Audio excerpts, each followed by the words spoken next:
Hey, everybody, welcome back to a brand new episode of the Hemmings Hot Rod BBQ podcast. On this episode, I am very excited to have Tyler and Steve Sasaki of Power Tank. Now, for those of you who don't know what a power tank is, and you go to the racetrack or you go off-road or you're into motorcycles, I am going to have these gentlemen introduce you to one of the coolest products that not only have I used recently, but I think everybody who is into motorsports is going to adopt after we talk about this. Gentlemen, how are you guys doing today? We're doing well. Excellent. Happy to be here. Cool. All right. So I want to give everybody a brief idea of what Power Tank is, and then we're going to go into how it was created.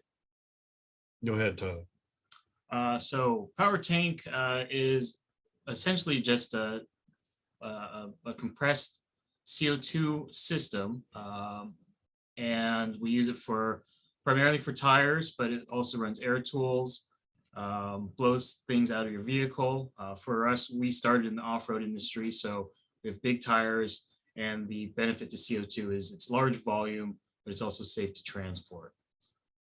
So I think, anybody that goes to the racetrack or anybody that goes off-road, has had this issue, right? If you have a race car, you go to the track and you're airing your tires down. Well, at the end of the day, especially if you drive your car there, well, how do you air them back up again? The same goes with off-road vehicles. The same goes with if you are, around your home and you need certain power tools activated that are use compressed air.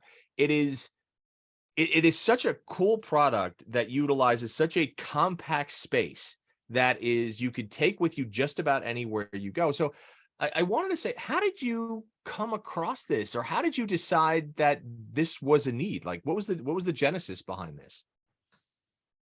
It started because of that. I mean, the original need was for airing up tires, my tires after getting off the trail. And this is, back in the late 90s when there weren't that many options. Now you look at the landscape for compressors and God, you can buy compressors from, a myriad of places, including Amazon to, 4-wheel parts or Quadratech. Yeah. But back in the 90s, man, there was like one compressor that was a 12-volt electric compressor made by, I think, Quick Air. Okay. And then everything else was homebrew. You had converted AC compressors. And so it was difficult. And back in the late 90s, when I just started wheeling my big 32s, I big 32s. I still needed to air up, and that was the reason. The whole concept came out of the fact that my brother was in refrigeration, and he was using CO2 for all kinds of uses. And when I saw that thing that he carried around, I thought, God, it does all these other things with this air source. I wonder if it'll work with tires. And so it just started to play around with it. And after about a year of research and things like that, I decided it was worthy of my rig, and I used it then for a year and thought it worked pretty good, with this cobbled together system. And then for the next step after that was I'm a product designer by school anyway, and I decided, this might be a product that I could actually develop, design, and sell. And that's how it came about. So what did your first power tank look like? Like walk it, and were you kind of, after you first designed and built the first one, was there a little trepidation as far as using it and be like, man, I hope this thing works? Because listen, it's compressed CO2, right? It's compressed air. So walk us through that. So after, so I was working at a big bike company in the product design department. They had a big product design department with a lot of engineers, a lot of smart guys, way smarter than me. And so I got to tap into those guys, and specifically a guy named Kevin Gordon, who gave me a lot of great information on CO2. And essentially he said, should work fine. And here are the safety considerations, and it turned out that it was a lot safer than other compressed type gases, nitrogen and scuba. Yeah. And then the other advantage was it had a lot more volume, so a lot more tires out of a tank. Yeah. So two things that worked, that were advantageous, worked together in this material, the CO2 material.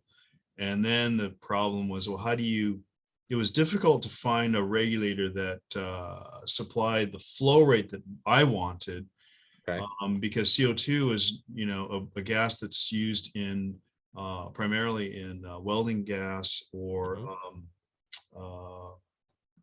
let's see, other low flow beverage and restaurants. So the regulators that were available were all really low flow, high control at low pressure type regulators.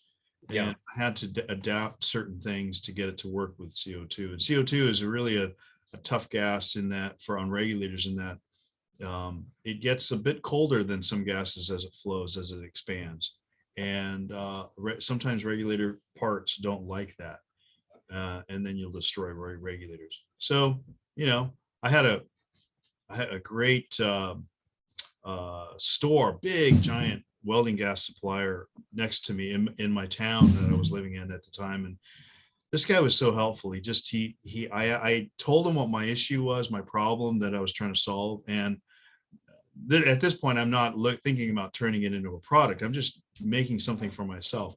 And this guy taught me, he brought all these regulators from the back room and showed me all these different types of regulators and pros and cons. And the prices went from like $50 to $600. Right. And all different shapes and sizes.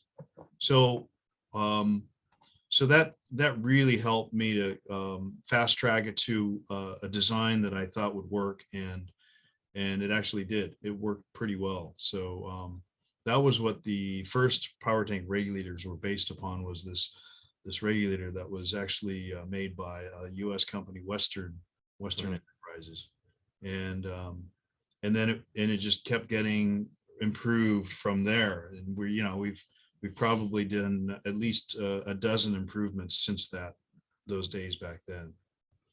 So you mentioned that you had started this when you went wheeling. I'm assuming that you're West Coast? Yeah. Okay. Southern California? No, Northern. Oh, pretty close to the Rubicon. So it's all rock crawling up here. okay. That's what I liked. I didn't like mud or anything else. And, Right. So that's where I cut my teeth on, were these rock crawl trails. Okay. Sierras up here. Oh, wow. Okay. So when you first developed your first power tank, your first prototype, say, and you took it on the trail, I'm assuming when you go wheeling, as most people do, you're going with a couple of people, right? You've got some friends that are going with you and whatnot. Right. What was their reaction when you're like, listen, guys, I'm developing this thing. Let me know what you think. How do you think, did you bring your other friends into the process and say, okay, does this feel like it's a good thing that you would use? Back then, I think that it's funny. I mean, people didn't look at airing up tires as something that was all that important for some reason. And maybe because a lot of people just didn't do it, because they didn't have a way to air up tires. Yeah. So it wasn't a big part of the conversation. I did it because I wanted to save my expensive tires. But it wasn't too long after I was using mine that I decided to put my first little ad in Four Wheel and Off-Road magazine. Yeah. And start to develop and then after, by that time I had actually dialed in the design of the first commercial available power tank. So I really cleaned up the design, and and then a lot of safety factors were put into the design, and then it was time to pitch it out. So then it's like, okay, it's like casting a lure into the lake. You don't know what's gonna happen. Yeah. And at the beginning, it was pretty slow, but I had a full-time job anyway. So this is just kind of a hobby for me at the time, side gig. And so people started actually calling and leaving messages on my message machine at home. And then I would take the message and fulfill orders. And, I can't even remember how I took money back then. Back in 1997, 98.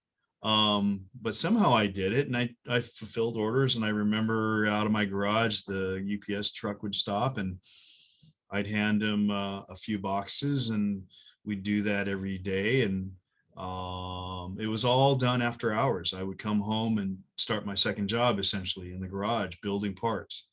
And I used I actually used the company machine shop for some of the parts. I just kind of snuck in there and used their lathe and stuff just to get some parts made. So it's, yeah, I think it's pretty amazing when you, especially if you're in the hobby, right? And if you go off-roading or you go racing, this is one of those products that if you're in that space, people never knew they needed, right? Until it's really presented to them. And so when we found out about it, especially for the Durango project we're doing as a race support property vehicle, people don't understand how important air is for so many different things, right? Not only, I mean, yes, we're talking about airing up tires and stuff, but if you're running an impact gun or something of those, of that nature, I mean, we're talking about the 5-pound tank. I mean, you can do 180 lug nuts with that or thereabouts, right? Right. 21 tires. That's massive, especially like myself. I go to the track. When I go to the track, I generally go with like 2 or 3 buddies. We all have cars. And this is the one thing that is always in the back of our minds. Each of us have to lug our own little air tanks with us, and maybe we'll get to air up our tires at the end of the day, one set until the tank is empty. And then we have to find a place to refill it, where this completely negates the need for bringing that massive tank that we all have in the back of our trucks when we go up there. Right. And I think that, again, from an application standpoint, it's a pretty cool thing. When did you realize that this was a business? When did you realize that you're like, holy crap, like this is, I could really do something with this, and there really is a need for this? Well, I remember, so when I started the business, I said that I would dedicate 10 grand and invest that into myself and see how it went. And if it didn't go, I figured, I can pay myself back that 10 grand. It's, it's not going to kill me. I had a full-time job at the time that was pretty well. And so the first indication was, I'm now, Tyler's my marketing manager. I never was in marketing. And so back then by myself, my big marketing idea was I was going to send one of these power tanks to this guy that I always saw in the magazines back then. And if you go back, and if anybody has piles of their old 90s magazines, you'll see that there was a guy named Pat Gramillion in an orange Bronco that was always showing up in the 4-Wheel and Off-Road magazine and stuff, because he was always hanging out with the magazine guys. And I sent a power tank to him, and I said, hey, and I wrote a letter, and I said, hey, Pat, I see you in the magazines a lot. Would you look at my product? If you like it, would you put it on your rig? And if I ever see it in a magazine, I'll pay you $150. And so a couple of weeks went by, and I heard nothing from him. And I thought, okay, so he's just written off as some kook that's trying to pitch some stupid product. But he called back and he said, hey, Steve, I got your product and I've been using it. And I said, hey, so what do you think of my marketing idea? He goes, forget that. He goes, I want to sell them. I like it. I like it a lot. I like it so much. I want to sell them and be your rep. And so he was my first dealer. And I think that because he was so tied in with the magazine guys, it really gave us a boost in credibility. Pat Gramillion likes this. So look at it. Sure. And then it kind of flowed into the magazine guys, and they started. So they asked for one or two of them, and so I sent them bottles, and they started using them for all kinds of stuff. They, it'd show up in their tire shootout article because they're changing tires on Right. some mountain climb or something, and changing tires and wheels out with an impact wrench, and they're using a power tank. So there's just a picture of a power tank in this article. No mention of it at that point. Yeah. And so they started picking up on the idea, and that then was the next step. And then and then I got a call from out of the blue from a guy that used to write a lot, Trent Riddle.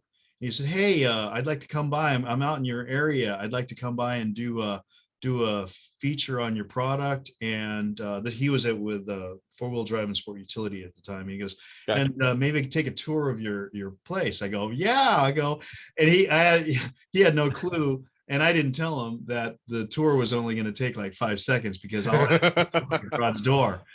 And but he came by, and he was really a nice guy about everything. He said he had done a garage business too at one point, so he really seemed to understand what I was doing, and he did a great 1-page article for me.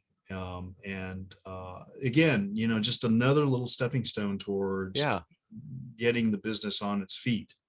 And again, this is still, I'm working full time. I did that for 2 years while doing the first 2 years of Power Tank. I was working at this other company as my main income. And eventually the phone started ringing enough where I needed to make I couldn't split my time. I didn't have enough time to split. So I had to make a decision to either go that direction or go, shut it down and deal with the daytime job. And so you went with Power Tank. You said, okay, I'm going to make this move. I feel like there's a big enough market here. When, and Tyler, you could jump in and answer too. When did you find, did your customers, the people that were buying these units, did they educate you a little bit as to, hey, you can also use this product for X, Y, and Z? Or did you have everything pretty mapped out the way that the tanks could be used? Or did they say, I've been using it for this and it actually works quite well? And did that help you kind of design different features of it or different, accessories for it and things like that? Like, how did the customer base play into it? It was super important. I mean, so many of the ideas, the new product ideas, and the new markets that we went into were from customers. I mean, for example, a lot of the bigger off-road guys were pulling their rigs with Class A motorhomes, and they said they used their power tanks on their Class A motorhomes. It was a much better, easier way to top off 120 psi tires in a motorhome than any compressor or an onboard air system. And so then we designed a line for the primarily the Class A motorhome industry. Some of the products that we have, like ARB kits and things, some of that stuff came out of just working with racers, rock crawlers back in the day. Right. And so we would develop it for them just because it was fun for me to do that kind of stuff. And then we'd look at it and decide, hey, if we did it this way, we can turn it into a product, a SKU, and offer it. So a lot of times it's coming from either racers or from our other customers giving us ideas. Yeah. Huh. Okay. So now, Tyler, you do marketing, right? Right. Okay. So when did you start? I'm sure I have a feeling you probably grew up with Power Tank and have seen every iteration from it, right? Yeah. It was always kind of there. Dad was always working in the garage, or eventually he got a shop here in Lodi and at Grandma's house. So I'd go to Grandma's house. That's great. And I went off to school in San Diego, and eventually what made me come back to Sacramento was that I missed going four-wheeling.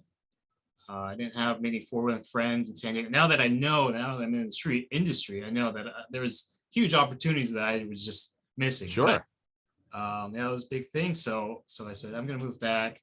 And my dad said, well, since you're not working right now, until you find a job, I need help with my Instagram. And then it grew to, hey, we have some trouble with our computers. Can you come in and help us with the computers?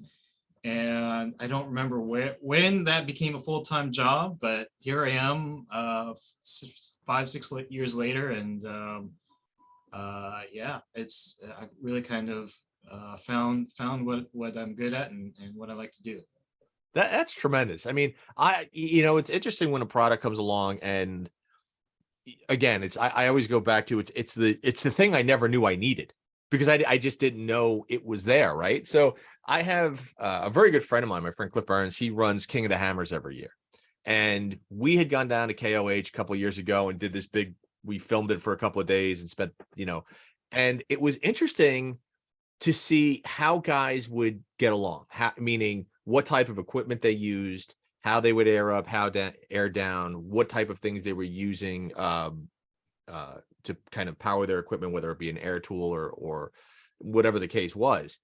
And again, it's one of those things where once you see it, once you know it's there, and then once you use it, you kind of go, well, how the hell did I get along without this thing? Right. And you had said Class A, right? Class A motorhomes and stuff like that. I have a brother who my younger brother, and this is totally arbitrary, but he breeds dogs. That's what he does. But he travels the country in this massive motorhome. And it's one of those things, like I'm thinking of that. I'm like, and called him and be like, was this something you would use? He was like, absolutely. He's like, we do stuff like this all the time. And so now in the back of my head, I'm going, well, shit, this could go over here and this could go over there and this could go. It's just kind of the way that I look at stuff, because there are all these different industries now that I'm going, well, this could definitely fit here and fit here and fit here. And it's very interesting when the product exists, and then all of a sudden you're like, this has 10,000 applications, and it's such a cool design. It's such a, that's why I really wanted to get you guys on, because it's just such a cool, a great idea that just works. On that line of thought here, it brought to my mind a couple of examples of where people, it's a new paradigm for people. A friend of mine was going in a caravan of trucks and horse trailers, because they're horse people going to a show in Texas, and one of the trailers blew a tire apart, and he said, everybody thought that it was going to be a 2-hour ordeal from here, because it was going to be a AAA thing, or it's going to be a changed. He said he just ran over there with his power tank, plugged it, and so I guess the tire didn't tear apart. He just took out a hole. Yeah. He plugged it and aired it up in like 10 minutes, and the whole caravan was back on the road. The other example is, what was the other example?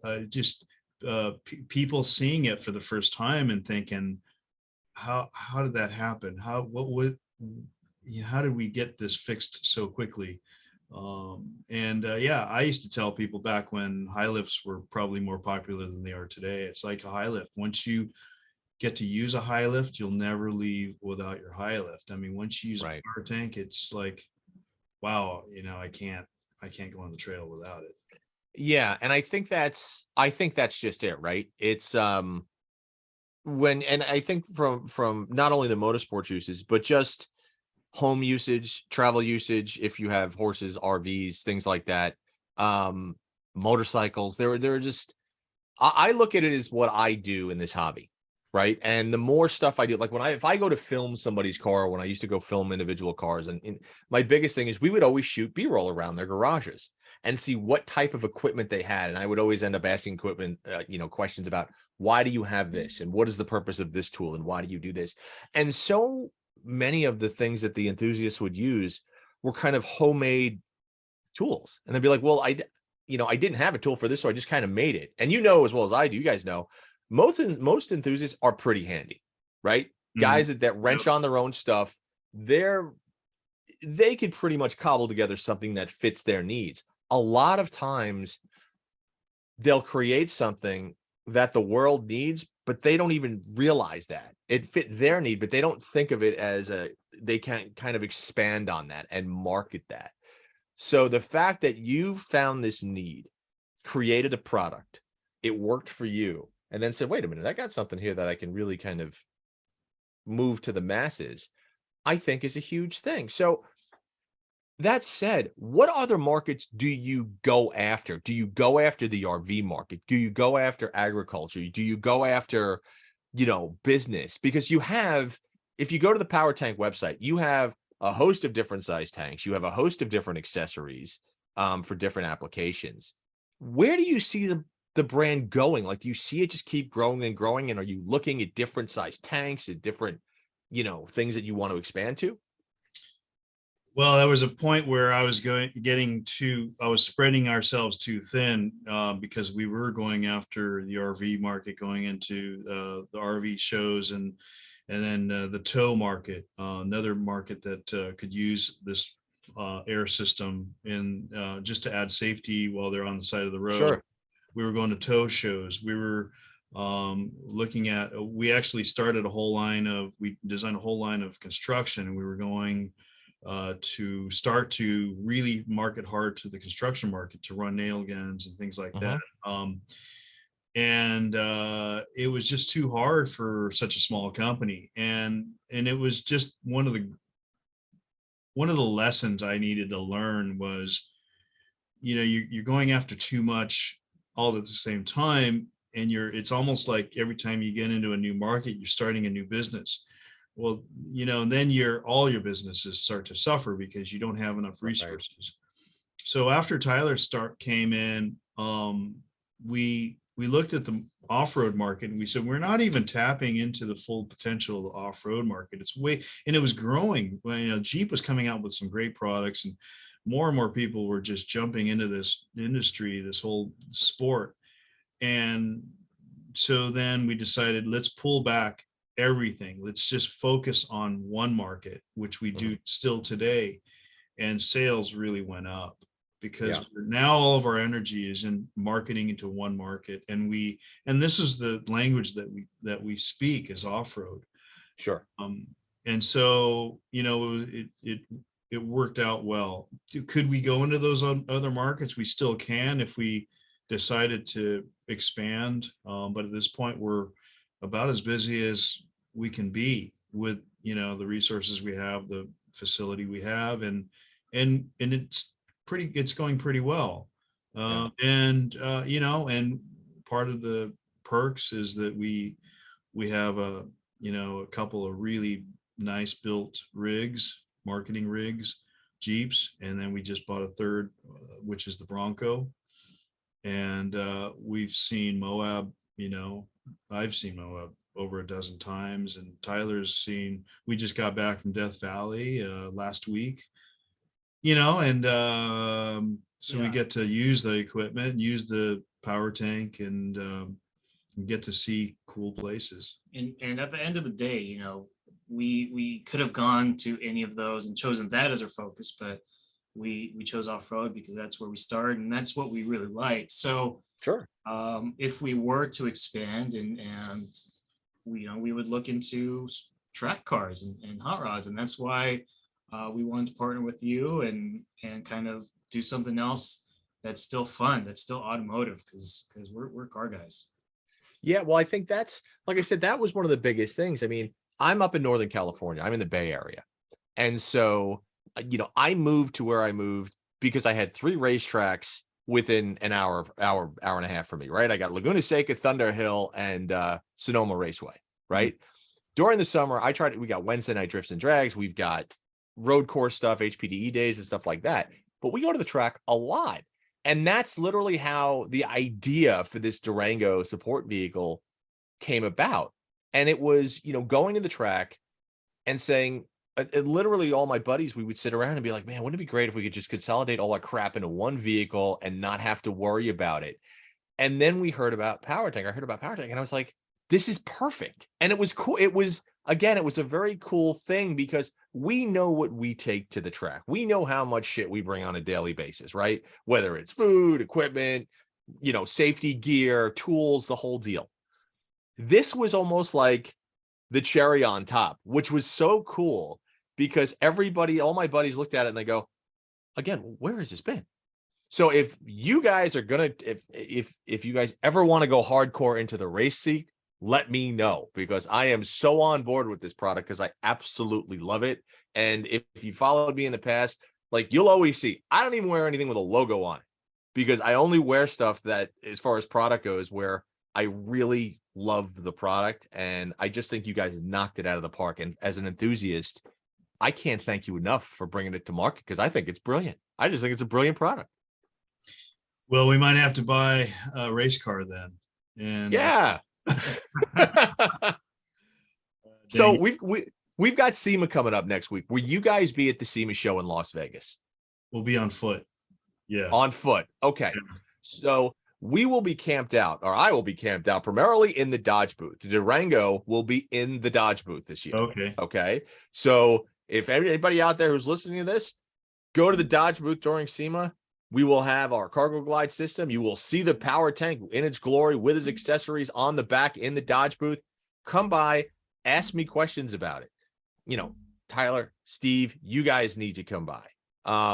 Obviously dying to meet you guys in person, but it would be great to also, have you guys there if other people have questions, as I know they will, because it's SEMA. If you guys, say, well, where can you see our product? Just be like, go to the Dodge booth and check out the big green Durango with our tanks back there. Because it's just cool.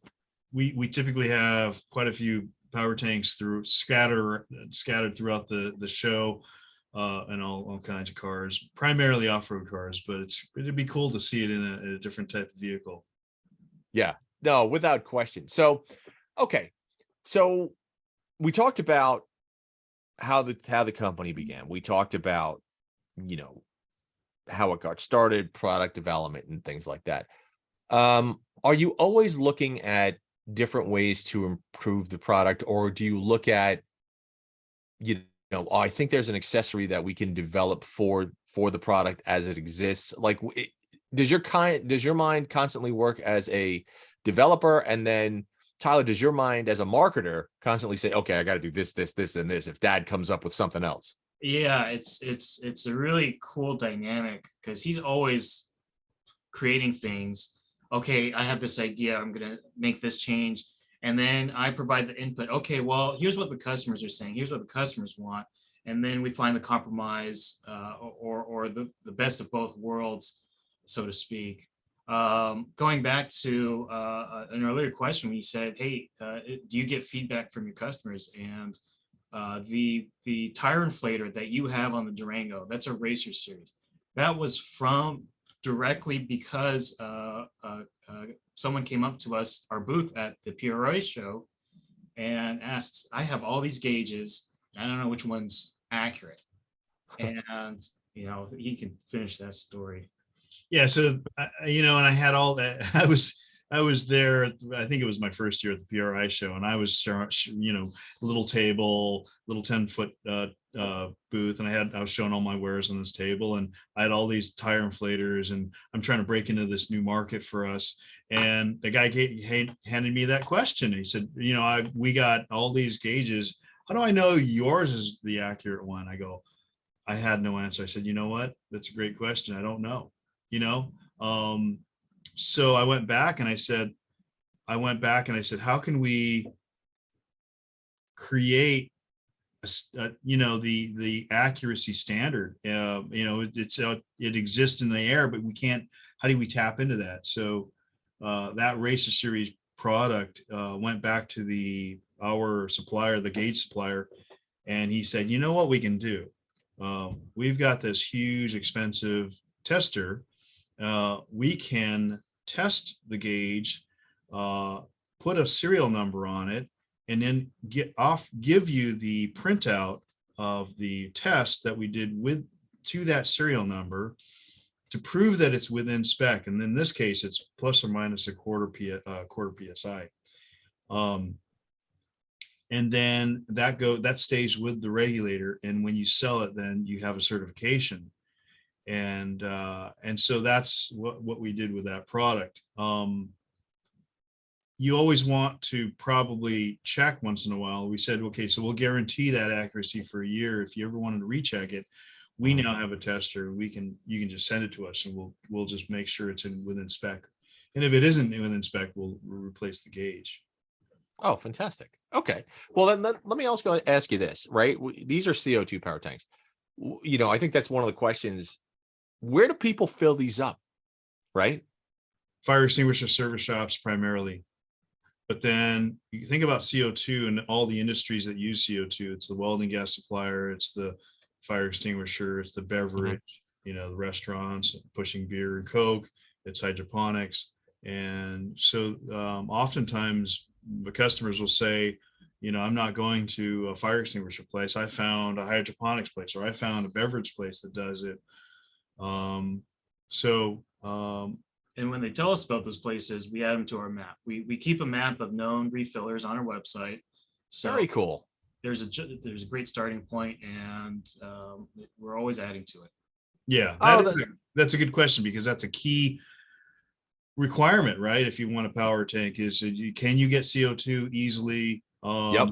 And in remote areas, middle of Kansas, it's sometimes hard to find CO2, right, or a place that'll fill your own bottle. And in that case, we came up with a regulator kit where a lot of places that don't fill bottles will do bottle exchanges. And so you can still get a power tank power. You'll just have to use their exchange bottle and put all of our equipment on it. Gotcha. Okay. So that's another thing we should talk about really quick, is your website, because the website is, if people just out there go to powertank.com, you answer the majority of the questions on here, right? Not only that, but you have so much other cool stuff that we didn't talk about when it comes to accessories. We talk about bracketry, we talk about gauges, we talk about you know, just different ancillary parts like toggle switches for locker tanks and things like that. You have a lot of really cool stuff. And again, I always go back to, it's the stuff that people didn't know they needed, but it's there because you guys have already thought about it. Yeah, a good example is, you know, brackets for propane tanks. Well, I don't know what people did before we started making and designing all these propane tank brackets that didn't exist for all these different sizes. And it's amazing how many, if you looked at how many different size and shape propane tanks there are for overlanding and for marine, it's unbelievable. And right, we have a bracket for almost all of them now. Right. And so there's a good example of, wow, I didn't know that I needed a bracket for my propane tank. Right.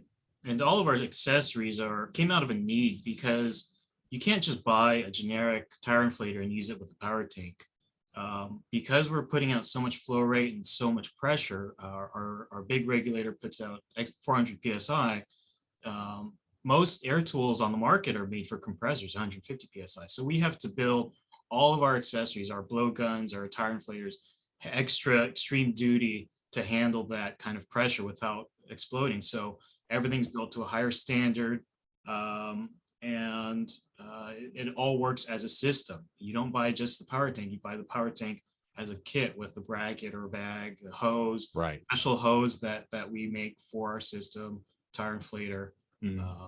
And we try to make it as easy as possible. Right. So is the website the best? Because I want to tell people where they can go. Is the website the best possible place? Is Instagram? What is the best way that consumers and anybody that just honestly has a question about power tank and what the uses are, where do they go? If you want to talk to us directly, see what we're up to day to day, Instagram, Power Tank Official. But to purchase, we sell direct through powertank.com, and we have a great FAQ there as well. Okay, fantastic. And if you want to reach us, email, phone, you're going to reach, he's answering, my dad's answering phones all the time. I am, you know, we're a small business, so we don't have a big support team. It's all hands on deck. Oh, that's great. And I think that just makes it all the better. I think a lot of times when businesses grow, they get to the point where customer service goes out the window. And I know that's absolutely not the case with what you guys are doing, which I think is a key component of why the product is so good. So no, that's fantastic. Well, guys, I want to thank you so much for coming on, talking about Power Tank. Like I said, I'm just stoked that not only did you guys want to kind of play in our sandbox, but that I found a new product that I can use for about, 100 applications, not only with the race cars and the motorcycles and everything else, but that I get to kind of share with people and be like, you guys probably going to want this. So yeah, thank you so much for coming on. And I'm looking forward to meeting up with you guys when we get to see me next week. Absolutely. Yeah, we'll see you in the Dodge booth. Absolutely. All right, guys. Well, guys, again, thank you again. And listen, if everybody out there, you guys know Hemmings has a massive website with 25,000 vehicles on our marketplace and our auction. If you want to go off-roading, if you want to go road racing, take a look at our website, buy your car there, and then go check out Power Tank because you use it as one of your accessories. So yeah, guys, thank you again, and we will see you at SEMA next week. Very good. Thanks. Thanks for listening, folks. And again, please subscribe to the Hot Rod BBQ podcast. If you're on Spotify, check us out there. Subscribe to it on iTunes.